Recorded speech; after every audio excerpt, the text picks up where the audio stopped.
Imagine boarding a gleaming Boeing 777 at John F. Kennedy International Airport, heading toward an exotic destination for the trip of a lifetime. You're dressed to impress, excited for the luxuries of business class, yet, from the moment you step on board, the flight crew's sneering smiles and dismissive attitudes chip away at your dignity. Now, picture the shock on everyone's faces when the target of their ridicule, a poised, eloquent black woman, rises from her seat and calmly declares that she owns the very airline they serve. This is a story of hidden power, comeuppance, and undeniable triumph you won't forget.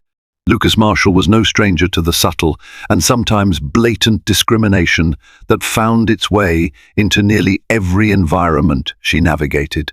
She was a successful entrepreneur, known in certain circles for her innovative approach to sustainable energy, and had recently expanded her portfolio to include a controlling interest in Aurora Skies, a rapidly growing airline with international reach. That morning, Ebony's driver dropped her off at John F. Kennedy International Airport. She was set to fly to Nairobi for a groundbreaking conference on renewable resources. Though Lucas preferred traveling under the radar, today she simply wanted some peace before a long string of busy meetings. Wearing a sleek charcoal grey pantsuit paired with understated jewelry, Lucas exuded confidence without screaming for attention. She approached the check-in counter at Terminal 4. Lines were moderate, the usual mix of families, business travelers, and wide-eyed tourists. The air was alive with the hum of overhead announcements, the rolling of suitcases, and the shuffling of impatient feet. After the friendly gate agent scanned her ticket for business class under the brand Aurora Elite, Lucas noticed a subtle hesitation in the agent's voice. A polite smile replaced the initial look of uncertainty, but it lingered just long enough for Lucas to sense a shift in attitude. She had seen that look before, surprised that a black woman could afford a premium seat, quickly followed by the forced politeness of a customer service professional. Undeterred, Lucas returned the smile and proceeded through security. She reminded herself it was important not to overreact. Maybe it was all in her head. Still, the familiar sting of indignity hovered at the back of her mind.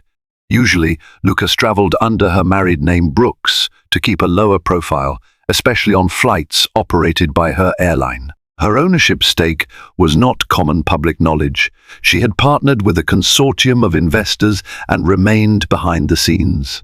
Only top-tier executives knew she was now effectively the boss. Once she entered the bustling concourse, she grabbed a quick coffee, checked emails, and tried to relax. This was supposed to be a routine flight, a chance to catch up on work and indulge in a rare moment of quiet reflection. But Lucas found herself replaying the small moment at check-in, wondering if it foreshadowed the attitudes she might encounter on board. At least she had business class. The lie-flat seat, premium meals, and quiet cabin environment usually allowed her to arrive well-rested, ready to negotiate big deals or deliver keynote addresses. Boarding began around midday. As Lucas joined the business class priority line, she noticed a flight attendant scanning the faces of incoming passengers. The moment Lucas stepped forward, the attendant's demeanor underwent a subtle but telling change. Her name tag read Amanda. Amanda forced a smile that didn't quite reach her eyes and glanced down at Ebony's boarding pass as if confirming it was legitimate. Ebony's heart sank slightly, but she reminded herself she was here for business, not to dwell on every microaggression. Soon, however, she would realize that what lay ahead was far from micro. Stepping into the business class cabin felt like entering another world. Plush seats lined in soft leather, overhead compartments with ample space, and an aura of calm separate from the hustle of economy. Lucas approached her assigned seat, 3A, next to the window. The entire area was decorated in a modern palette of cool blues and earthy neutrals. Subtle lighting overhead created a serene environment. Most passengers in business class were already seated, some tapping away on laptops, others thumbing through in-flight magazines. Lucas placed her carry-on in the overhead bin. She considered putting up her small garment bag, but the overhead space was nearly full. As she adjusted her personal items, a male flight attendant, Martin, came by with a tray of champagne flutes. His eyes flickered from the seat number to her face, then back to his tray. He did not offer Lucas a drink. She paused, waiting to see if it was an oversight, but Martin breezed past without so much as a greeting. 2 rows behind her, she heard Martin politely offering pre-departure beverages to a pair of passengers, making a small joke about the upcoming flight. Ebony's cheeks grew warm, but she took a deep breath. Maybe he's just busy, she told herself, fighting the suspicion that it was something more insidious. Once she settled in, Amanda appeared. "Could I see your boarding pass, please?" she asked in a saccharine tone that sounded more like interrogation than courtesy. Lucas retrieved her pass from the front pocket of her bag, calmly handing it over. Amanda studied it for a few seconds, as though searching for a discrepancy, her gaze darting repeatedly from Ebony's name to her seat assignment. Finally, she handed it back with a forced smile. "Thank you, Miss Brooks," Amanda said, the corners of her mouth tightening. "We just need to confirm every seat before takeoff." "Understood," Lucas replied, even though she knew this practice was not standard for every business-class passenger. Lucas had flown enough times to notice that in many cases, attendants simply greet you and only check if there's an issue. Still, she let it slide, determined not to let a rude cabin crew member ruin her day. She was here to work, and with any luck, she could sleep off the stress. A few minutes later, Lucas heard hushed laughter from the forward galley, followed by the words business class and some people. She felt her stomach clench. Even though she couldn't make out every word, the tone suggested she was the subject of their quiet mockery. She tried to focus on pulling up her notes for the conference on her tablet, but the uneasy feeling wouldn't go away. When the doors finally closed, Lucas exhaled in relief. Despite the cabin crew's chilly reception, she reminded herself she was more than equipped to handle their subtle jabs.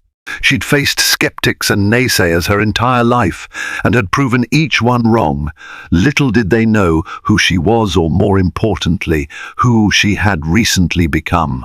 The flight attendants might have believed they had the upper hand, but Lucas was quietly determined that this time they were about to get a dose of reality unlike any they had experienced before. Shortly after takeoff, Lucas tried to settle into the comforts of her business class seat.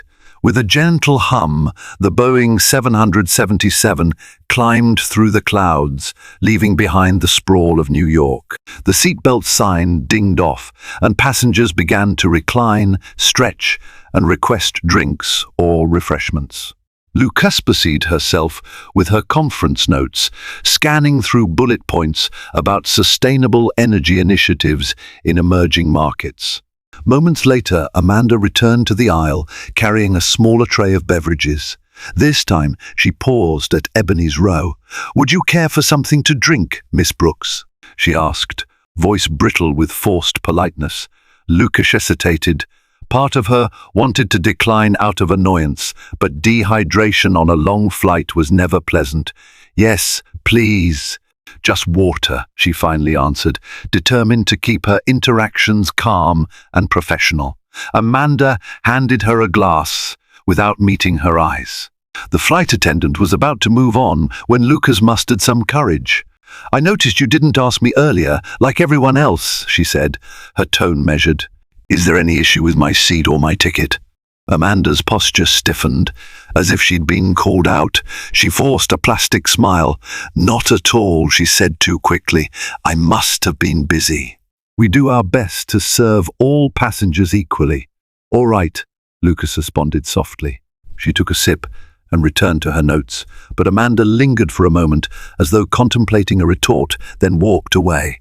Lucas shook her head, swallowing her frustration along with the cool water. Later, as the in-flight meal service began, Lucas overheard Martin whispering to a fellow attendant near the galley.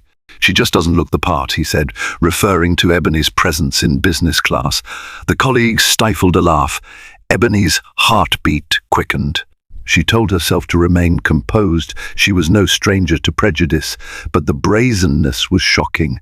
Midway through the meal, Lucas needed the restroom. As she made her way to the front business class lavatory, she passed by Martin, who shot her a thin-lipped stare. Feeling unwelcome, she hurried back to her seat, determined to remain dignified.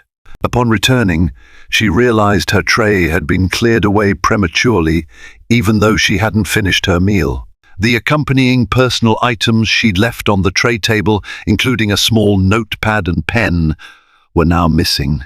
"Excuse me," Lucas called to Martin as he walked down the aisle. "My tray was removed before I finished, and my notepad is gone. Could you help me find it?"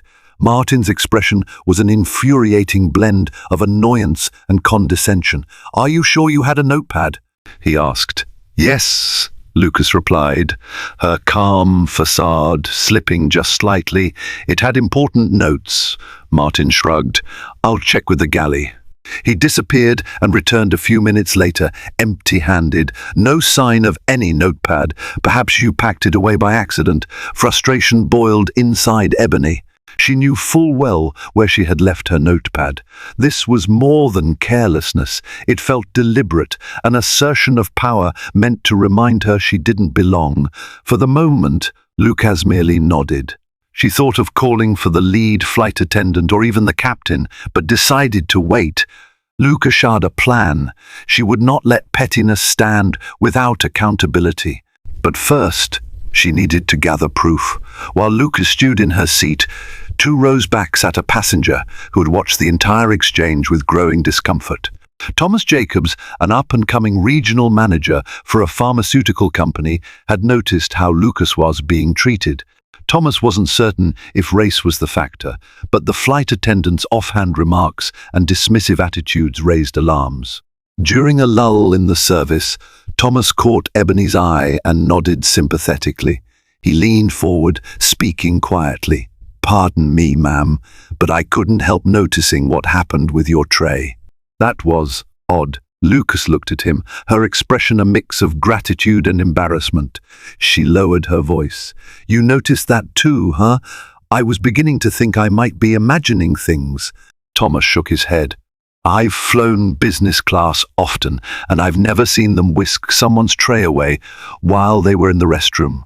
He hesitated, then added, "Also, the way they checked your boarding pass multiple times. I saw that." Lucas exhaled, a slight relief washing over her to know she wasn't alone in perceiving this treatment. "I appreciate you saying something," she replied. "It's not in my head, is it?" "No, it's not," Thomas confirmed firmly. Just then, Amanda walked briskly down the aisle, returning from the economy cabin. She threw a cold glance at Lucas before heading to the galley. Lucas and Thomas exchanged a knowing look. At that moment, Ebony's phone vibrated with an email notification. She took a quick glance. It was from one of her key advisors regarding a possible acquisition proposal for Aurora Skies. Lucas had to stifle a wry smile. She could practically hear her board members telling her to maintain her anonymity on such flights. But here she was, experiencing the prejudice she intended to root out. A few minutes later, Lucas excused herself to retrieve something from her overhead bag.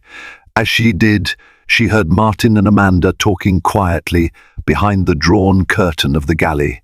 Their voices, though muffled, carried more than enough of their condescending tone. "She probably scraped her pennies together for that seat," Amanda sneered. Martin added, "Or she's some CEO's assistant who got an upgrade." Their laughter followed. Ebony's jaw clenched.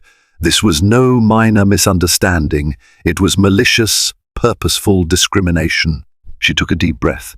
She wanted to call them out right there, but but she knew a more strategic approach might have a lasting impact. Returning to her seat, Lucas typed a note to her personal assistant, who was on standby back in New York. Need immediate HR contact info for Aurora Sky's cabin crew route NYCNBO potential complaint.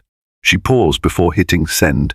Part of her felt petty, but she reminded herself that this was about more than a single experience. Aurora Skies had prided itself on exemplary customer service in a competitive industry. If her own cabin crews were harboring prejudice, it was not just Ebony's problem, it was a corporate-level issue that threatened the airline's reputation and values. With that, she pressed send, setting in motion a sequence of events that would soon unfold and create the perfect storm of accountability. The flight progressed into the afternoon. Sunlight bathed the cabin, slanting through half-drawn windows. Passengers either dozed off or turned to their personal entertainment screens. Lucas tried to occupy herself with a business journal article, but the tension in the cabin was palpable. Eventually, the captain announced turbulence ahead and instructed everyone to fasten their seatbelts. The plane jolted slightly. Lucas sensed momentarily, then relaxed. She was a seasoned traveler. She took this time to reflect on her journey, not just this flight, but her entire life. As a child, Lucas had grown up in a working-class neighborhood, witnessing injustice and prejudice far too often. Through determination and grit, she excelled in school and later built a series of successful startups, culminating in her latest venture into the airline industry. She had vowed to make a difference from the inside out, but the cabin crew's sneering remarks ignited a raw nerve. Memories of being stared at as a little girl for riding the wrong bus route, or questioned when shopping in upscale stores, resurfaced. She found herself trembling slightly, not from fear of the turbulence, but from anger and sorrow that such attitudes still persisted in high-profile settings. Thomas noticed Ebony's clenched jaw and gave a sympathetic half-smile. He tried to lighten the moment. "I hear Nairobi is beautiful this time of year," he said quietly, leaning forward again. "Business or pleasure?" Business, primarily," Lucas responded. "I'm attending a renewable energy conference. But I hope to see a bit of the city too." Their conversation was cut short by Amanda stepping into the aisle again, distributing landing forms for Kenya. She avoided Ebony's row at first, then realized she had to circle back. She handed Lucas a form with no words, just a tight smile. Lucas thanked her politely. Amanda moved away quickly. Suddenly, there was a sharp jolt, stronger turbulence. The seatbelt sign chimed urgently, and the cabin lights flickered.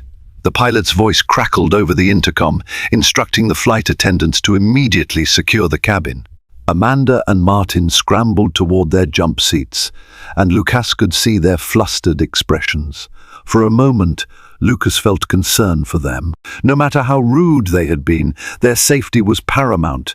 The turbulence lasted several minutes, shaking the Boeing 777 enough to rattle nerves.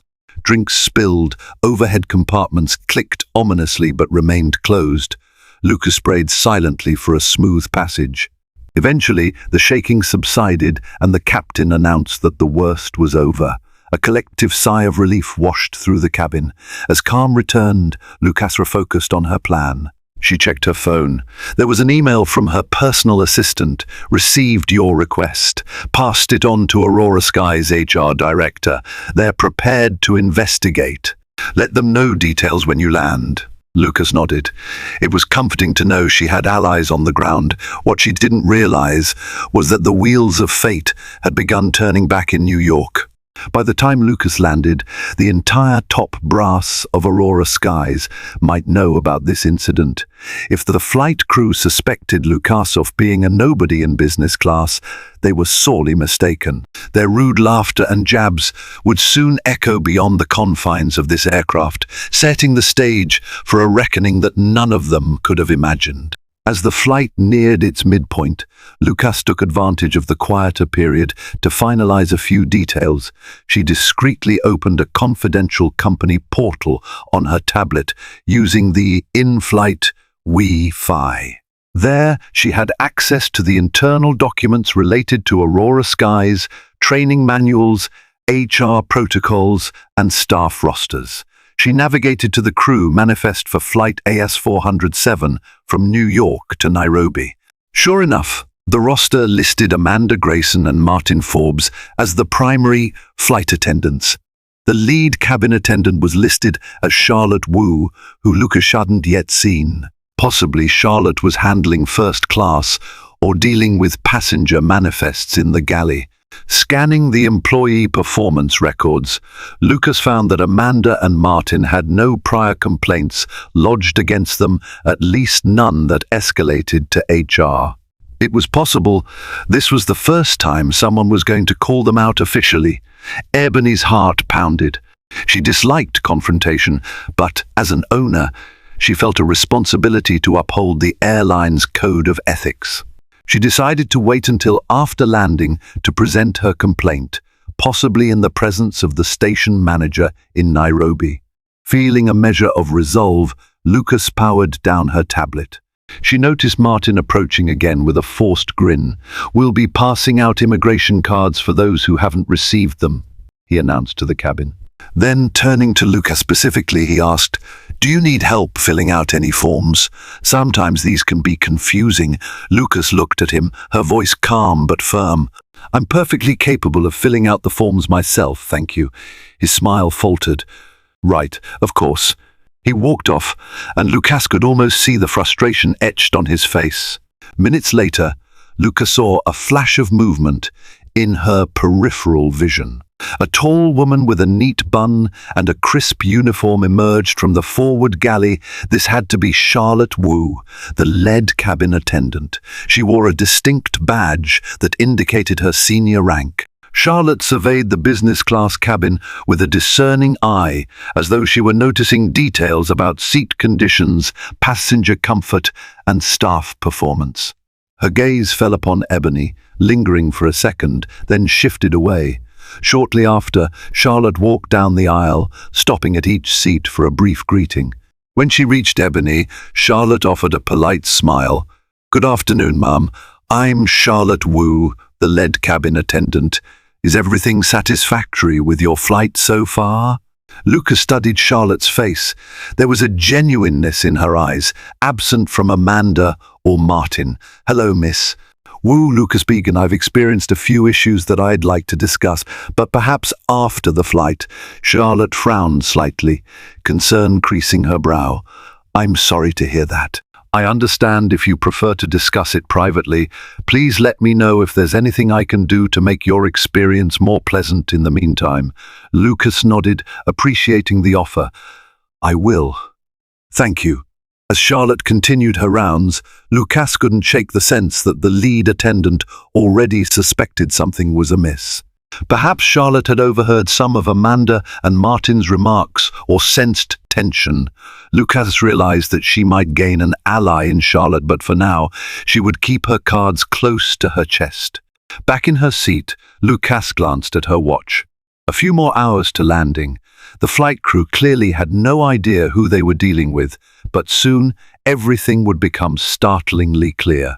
The final hours of the flight stretched endlessly, cloaked in dimmed cabin lights and the low hum of cruising altitude. Most passengers had reclined their seats, dozing with eye masks or zoning out to movies. Lucas sat upright, unable to fully relax. Despite the luxurious seat and soft blanket draped across her lap, her mind buzzed with restless thoughts. She had tried to rest. She had closed her eyes and even attempted breathing exercises, but the tension in her shoulders refused to ease. Her heart still pounded from earlier moments, Amanda's microaggressions, Martin's blatant disregard, and the stinging insult of losing her notepad, likely discarded out of spite. The weight of those encounters wasn't just in what was said or done, it was in the silence. The glances, the way she had been made to feel like an intruder in a space she rightfully belonged in. And now, it wasn't just about her. As a major stakeholder in Aurora Skies, this flight had become more than a personal ordeal. It was a mirror reflecting flaws in a system she had invested in. If she, with all her power and influence, could be treated like this, what chance did the average passenger have? The plane jolted slightly as it hit a pocket of turbulence. The seatbelt sign blinked on again with a soft chime.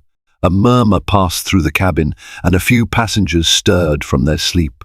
Lucas took a deep breath, steadying herself, both physically and emotionally.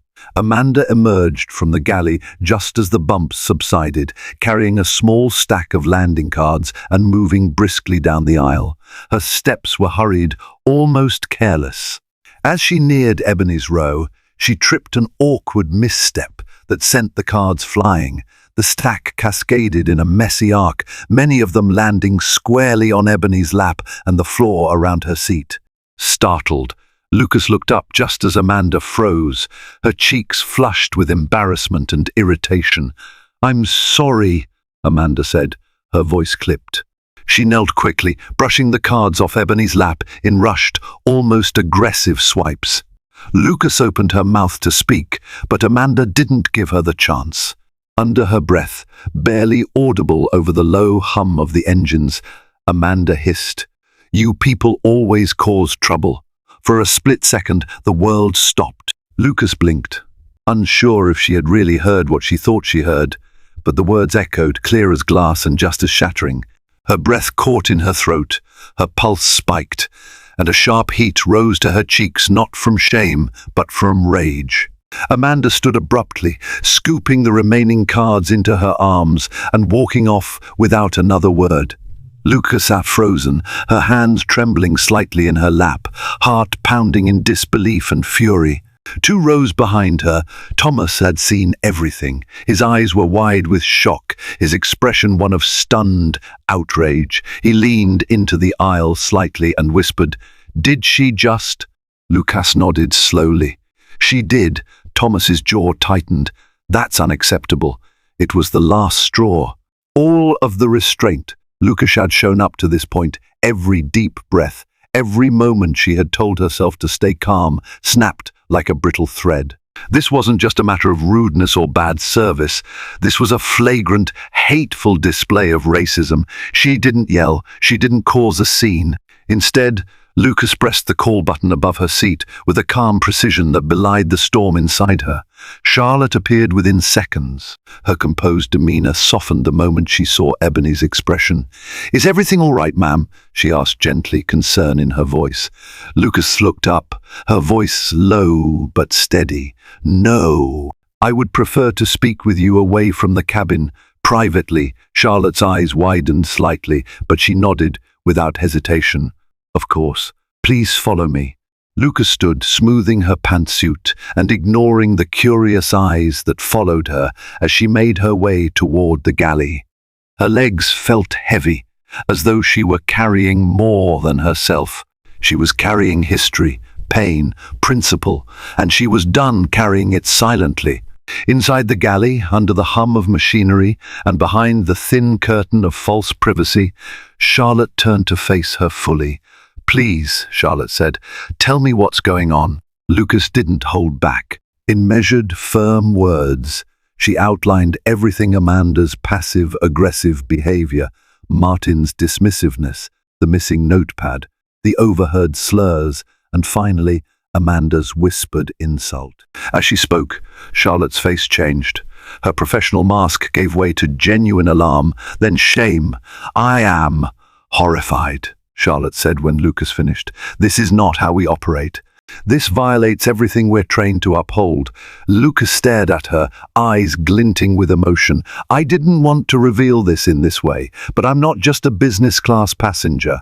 I'm one of Aurora Sky's controlling investors. I acquired my stake last quarter, and I will not allow this airline, my airline, to become a place where passengers are treated with this kind of contempt." Charlotte's mouth parted in shock. You're an owner." Lucas nodded. "Yes, And what happened on this flight is more than a personal insult. It's a systemic failure. I'm not looking to make a scene, but I will ensure accountability. Charlotte looked stricken. Miss Brooks, I am so sorry. I promise this will be escalated immediately. I expect nothing less, Luca said quietly. She turned to go, her composure intact, even as adrenaline surged in her veins. She knew she had changed the trajectory of this flight. No longer invisible, no longer silent, she had made it unmistakably clear who she was and what she stood for. As she walked back down the aisle, the hush returned. Eyes turned to her, but now they held something different: curiosity, uncertainty, and maybe even respect. Luca sat down, exhaled slowly, and folded her hands in her lap. The real turbulence hadn't been in the air, it had been in the cabin all along, and now it was finally being confronted. When Lucas returned to her seat, she could feel a shift in the atmosphere. The business-class cabin, once bustling with quiet conversations and the clinking of cutlery, had descended into a tense, uncertain hush. Though no announcement had been made, word was clearly spreading. Something had changed, and Lucas was at the center of it. She adjusted herself in her seat, straightening her posture. The tablet on her tray table remained off, untouched since the incident with Amanda. She no longer needed to bury herself in conference notes. The real business now was the message she had delivered in the galley, the revelation that she was not just another passenger, not just a target of quiet scorn. She was a controlling investor in Aurora skies, and now the cabin crew had to reckon with that truth. Across the aisle, Thomas gave her a discreet nod of encouragement, his eyes filled with silent solidarity. He didn't speak, but his support meant more than words. He had seen everything. Within moments, Charlotte re-emerged. Her calm demeanor was unchanged, but there was a new edge of urgency in the way she moved.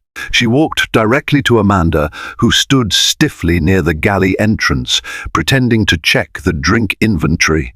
Charlotte leaned in and spoke to her in hushed but unmistakably firm tones. From her seat, Lucas couldn't make out the exact words, but the effect was immediate. Amanda's face went pale. Her eyes darted over Charlotte's shoulder straight to Ebony. The color drained from her cheeks and was replaced by a kind of rising panic, as if the floor beneath her had shifted without warning. She looked briefly as though she might speak in protest, but Charlotte cut her off with a curt shake of the head. Martin joined them moments later, summoned by a subtle gesture from Charlotte. She spoke to him as well, her body language taut, her hand slicing through the air to emphasize a point. Martin's posture stiffened. He glanced in Ebony's direction and then quickly looked away. His jaw clenched. The whispers began shortly after. One passenger leaned over to another and muttered, "Something serious must have happened." Another whispered, "Did you hear? That woman in 3A owns the airline." Lucas could hear fragments from the curious and the gossip-hungry, but she kept her eyes forward and her expression unreadable. She had no intention of performing outrage or triumph for anyone. Her dignity would speak louder than their assumptions ever had. A few minutes later, Charlotte approached Lucas with quiet grace. She knelt beside her seat, lowering her voice to ensure privacy. "Miss Brooks," she said respectfully, glancing at the name on Ebony's ticket before meeting her eyes. "I've spoken to both Amanda and Martin. I've informed them of the seriousness of the matter, and I've filed an incident alert with the flight deck. Upon landing, the Nairobi station manager will be waiting to receive your statement. Our internal reporting process is already underway." Lucas nodded slowly, her expression composed. "I appreciate you handling this with professionalism," she said. "All I want is the remainder of this flight to be peaceful." "You have my word," Charlotte said, sincerity shining through her eyes. "A different crew member will be assigned to assist you for the rest of the flight. Again, I deeply apologize." As Charlotte rose and stepped away, Lucas swallowed herself a small breath of relief. She hadn't needed to raise her voice, hadn't needed to cause a scene, and yet the entire cabin now understood exactly who she was and what she would not tolerate. Deborah, a senior attendant with salt and pepper hair and a calm maternal demeanor, appeared next. She approached with a soft smile and asked gently, "Is there anything I can get for you, Miss Brooks?" Her tone was respectful, warm, without a trace of condescension. "Just some tea would be lovely," Lucas replied. "Herbal, if you have it." "Of course," Deborah said, already moving toward the galley. The rest of the cabin settled into an uneasy silence. Amanda and Martin were nowhere to be seen, their usual presence hovering near carts, exchanging glances. Walking the aisle had vanished. They had been replaced by absence, by the sound of muffled voices in the galley behind the curtain, and the occasional word that slipped through, "Owner, can't believe," "in trouble." Lucas refused to take satisfaction in their panic. She wasn't here to humiliate. She was here to hold people accountable, to demand a standard of excellence from a company she had helped build. As the aircraft began its descent, the familiar chime of the seatbelt sign echoed overhead. The sun had begun to set, casting long shadows across the cabin. Through her window, Nairobi came into view, a vibrant mosaic of city lights and distant hills. Thomas caught her eye one last time. He smiled, gently tapping his heart in a gesture of admiration. Lucas returned the smile, a soft nod completing their unspoken bond. In just minutes, the wheels would touch the runway, and the real work would begin. Lucas leaned back in her seat, calm now, but far from finished. The turbulence in the air had passed, but the reckoning on the ground was just beginning.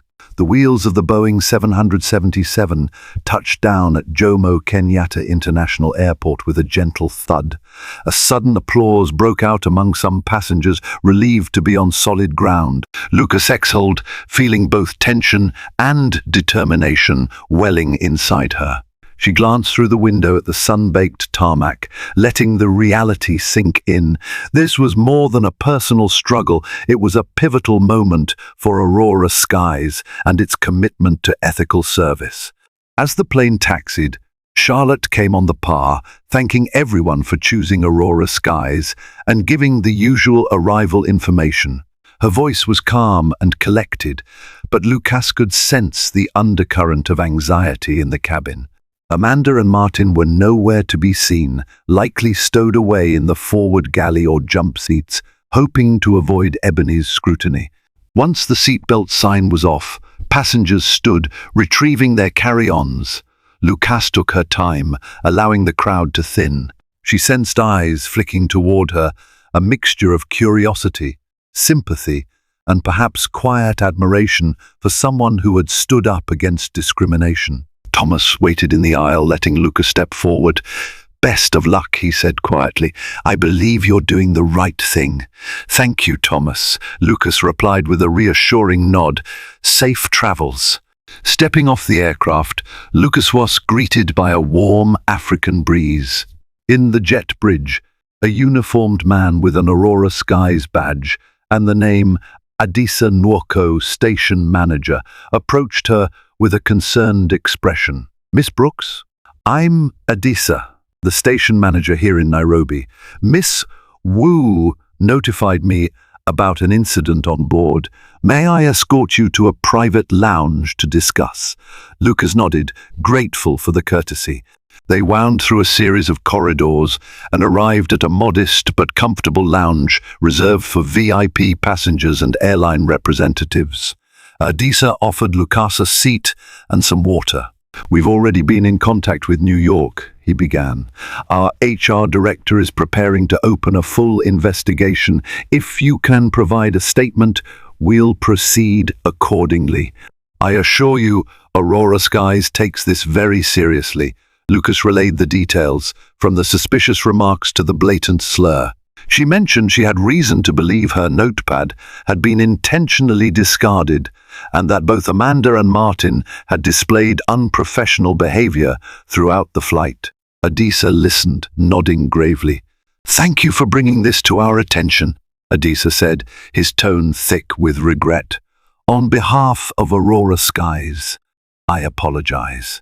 We will ensure corrective actions are taken immediately. Luca set her water glass down, her voice controlled. I appreciate that. I've acquired a significant stake in the airline, which you may already know. I didn't expect to reveal that in this manner, but the situation demanded it. Adisa looked momentarily flustered. Yes, I only found out upon receiving the urgent message from head office. We are deeply sorry this was your experience. Standing, Lucas extended her hand. I hope this becomes a turning point. Aurora Skies has the potential to be a leader in global aviation, but it starts with how we treat every passenger, no matter who they are or what they look like. Shame flickered in Adisa's eyes as he shook Ebony's hand. We'll make sure this never happens again. While Lucas proceeded to her scheduled meetings in Nairobi, the internal machinery of Aurora Skies roared into action behind the scenes. By the next day, Lucas had begun receiving emails from the airline's HR director, who confirmed that Amanda and Martin were placed on immediate administrative leave pending further investigation. The official wording cited violations of company policy and harassment of a passenger.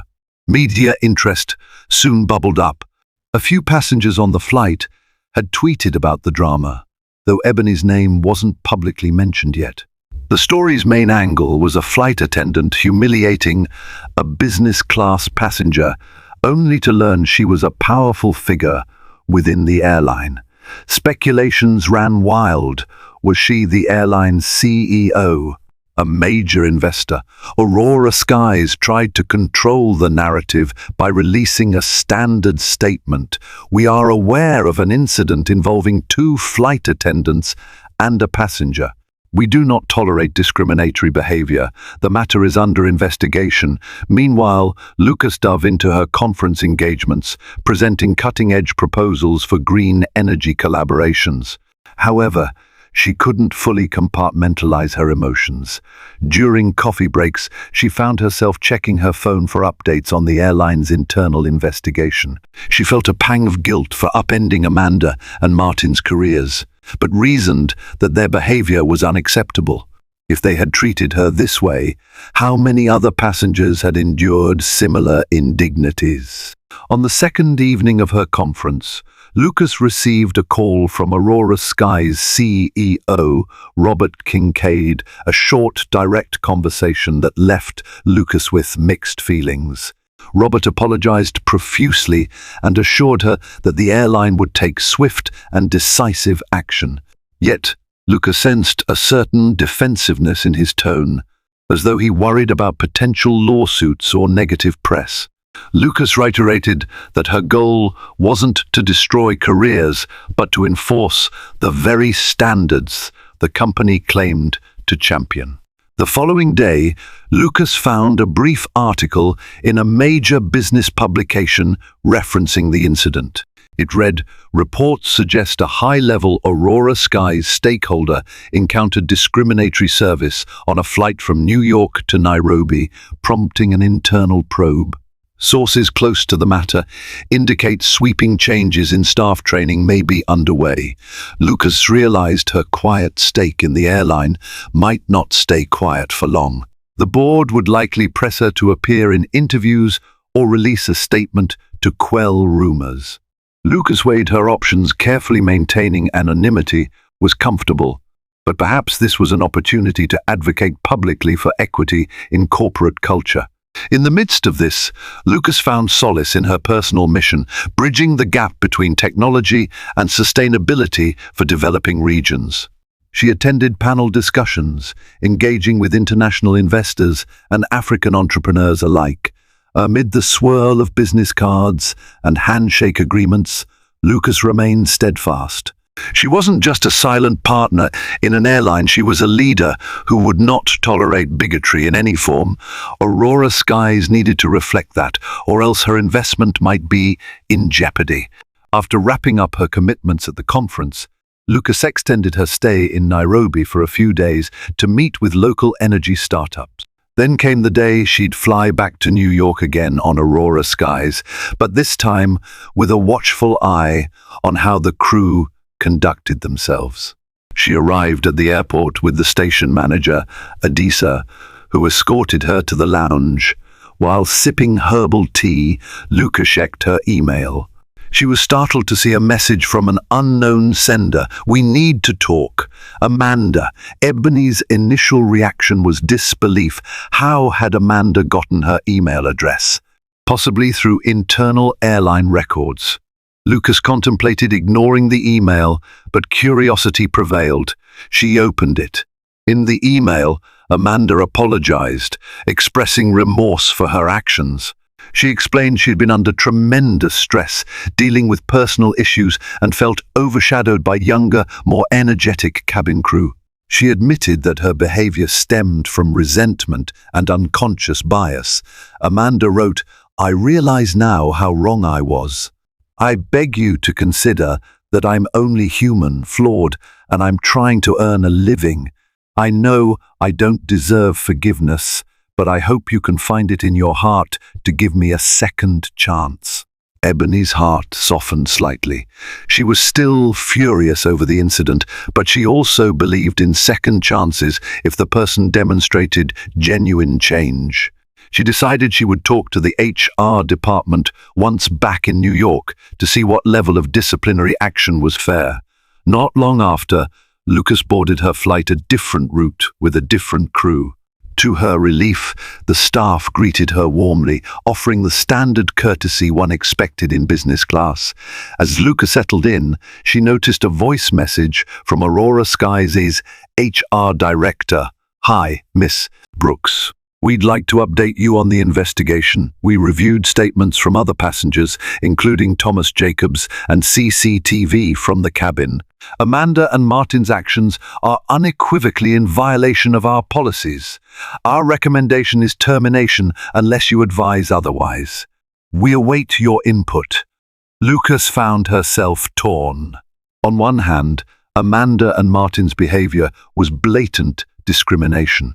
On the other hand, Lucas considered whether immediate termination was the best route. Perhaps mandatory retraining, a probationary period, or even involvement in a diversity workshop could be more rehabilitative. She resolved to call HR after she landed. The plane took off, and Lucas stared out the window at the receding lights of Nairobi. She thought about how swiftly karma had hit Amanda and Martin. Their cruel treatment of a passenger they assumed was powerless had backfired spectacularly. Yet Lucas wasn't rejoicing. She knew the complexities of each human story. If Amanda truly wanted to change, Lucas might be willing to allow it, but only under strict conditions, ensuring she treated every passenger with dignity.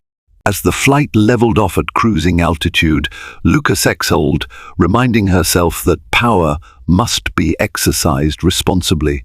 This was her chance to set a precedent. Aurora Skies would be an airline that embodied respect and fairness.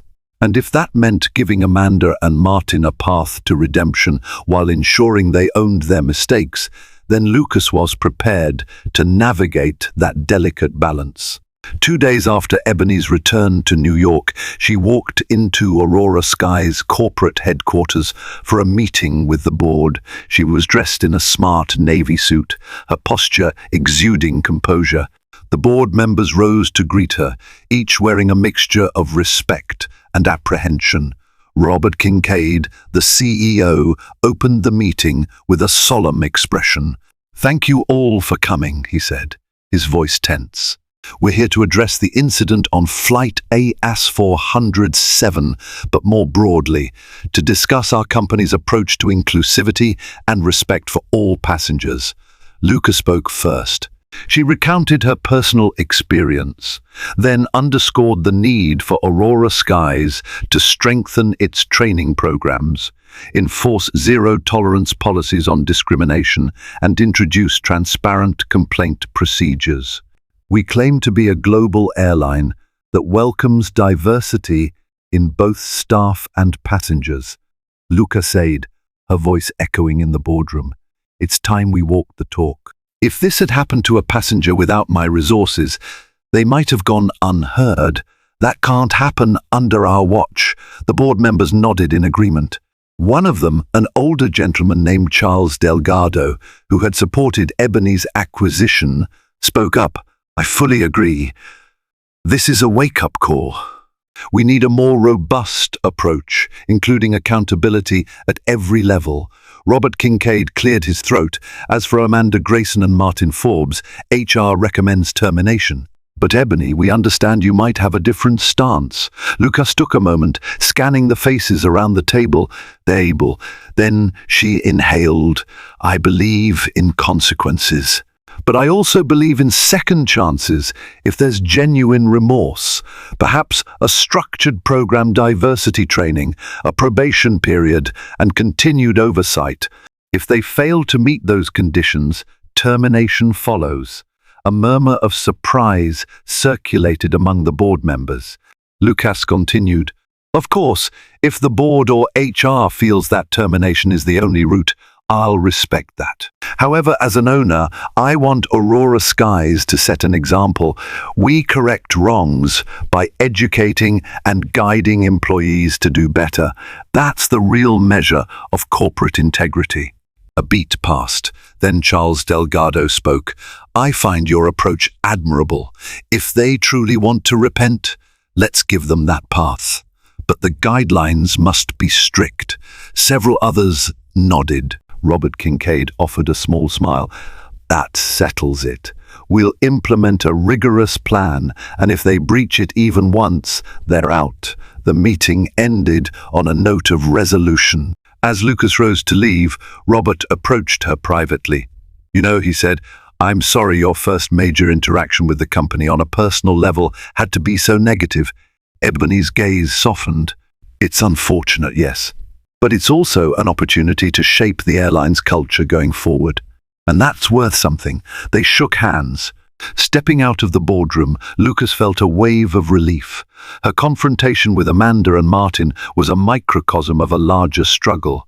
By choosing not to wield her power solely for retribution, Lucas set a precedent. Aurora Skies would stand for growth, accountability, and respect. She smiled, envisioning a new dawn for the airline, one where every passenger and employee could feel they belonged in the sky. As Lucas walked away from the board meeting, she carried more than just a sense of closure. She carried hope for what Aurora Skies could become. Within days, the airline rolled out improved training programs and instituted a clear, transparent complaint process.